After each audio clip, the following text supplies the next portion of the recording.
வணக்கம் ஃப்ரெண்ட்ஸ், இது சூரியன் எஃப்எம். நான் உங்க சூரியகுமார்.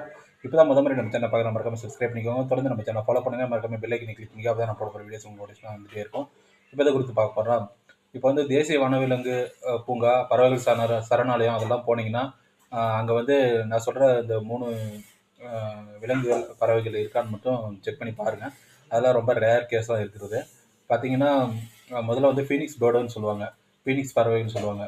அது வந்து பார்த்தீங்கன்னா இறந்த பிறகு கூட வந்து மீண்டு எழுந்து பறந்து வருமா. அது மாதிரி தோல்விகளை கண்டு கீழே விழுந்துட்டாலும் எழுந்து மனிதர் வரணும்னு சொல்லிட்டு அதுக்கு எக்ஸாம்பிளாக சொல்லுவாங்க ஃபீனிக்ஸ் பறவையை. அது முதல் எக்ஸாம்பிள். ரெண்டாவது பார்த்தீங்கன்னா அன்னப்பறவை. அன்னப்பறவை வந்து பார்த்தீங்கன்னா பாலும் தயிரும் வந்து பாலும் தண்ணியும் வந்து பிரிச்சிருமா, தனித்தனியாக பிரிச்சிருமா. அந்த அன்னப்பறவை இருந்தால் அதை பாருங்கள். அதுக்கப்புறம் வந்து பார்த்தீங்கன்னா உடும்பு. உடும்பு வந்து ட்ரம்ப் கார்டு மாதிரி பேரரசர்கள் போர்ப்படையில் போகும்போது வந்து யூஸ் பண்ணுவாங்களாம். உடும்பு வந்து இப்போ ஒரு இதை பிடிச்சிச்சாரா அதை விடவே விடாதான்.